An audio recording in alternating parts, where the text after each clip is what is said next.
It's Wednesday, the 9th of August, 2023. Welcome to the Fast 5 Business News by Fear and Greed, where we give you the top 5 business stories you need to know in just 5 minutes. I'm Michael Thompson, and good morning, Sean Aylmer. Good morning, Michael.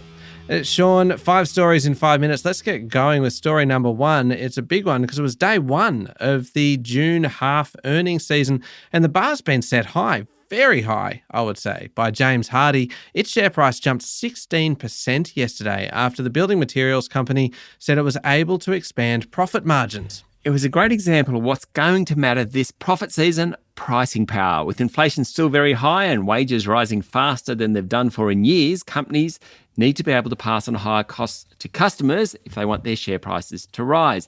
In James Hardie's case, the answer was a resounding yes. It sure could. It lifted prices by 12% in the final 3 months of the last financial year.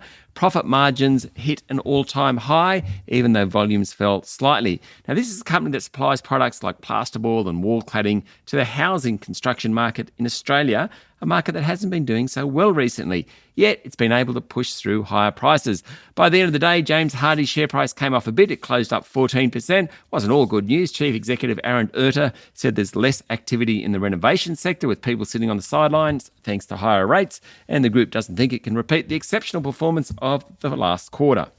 So what do you reckon then, Sean? Will there be more James Hardie-style results over the next few weeks from other big Australian companies? Good question. I don't think many companies will be able to push prices up like James Hardie did. Pricing power, costs, especially wages, and profit margins will be front and centre as most of Australia's largest companies report over the next 3 weeks. Doubt there'll be too many James Hardies out there. Reporting season will be good fun though. It will tell us just how well the real economy is travelling. Big one today is Commonwealth Bank, Michael. Sean, story number 2, business conditions and sentiment in Australia remain pretty resilient, defying the cooling in the consumer sector.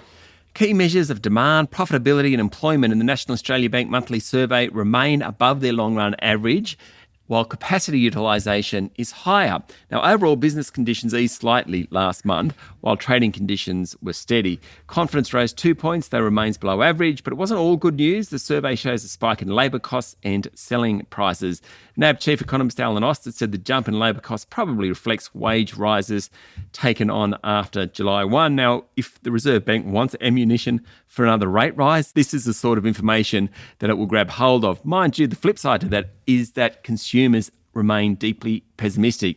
Very miserable bunch, consumers. The Westpac Melbourne Institute Index fell slightly to 81 points last month, despite the Reserve Bank not lifting rates for 2 months in succession. Those with a mortgage are most glum. About 2/3 of consumers surveyed expect more rate hikes. Half of them reckon there's another 1 percentage point in the offing. Certainly hope not. Yeah, I'm with you there, Sean. On to story number 3. July marked the 35th consecutive month of rental growth across the country. That's the longest streak since 2013. Surging immigration and a severe shortage in homes is pushing up prices. According to CoreLogic, rents were up 0.6% last month, taking the total annual rental increase to 9.4%. Now, that's well above the most recent inflation reading of 6%. The good news, according to CoreLogic, is that there are signs that rental growth is easing. In fact, last calendar year, rents were up by more than 10%, back down to 9.4%. Let's hope they keep falling.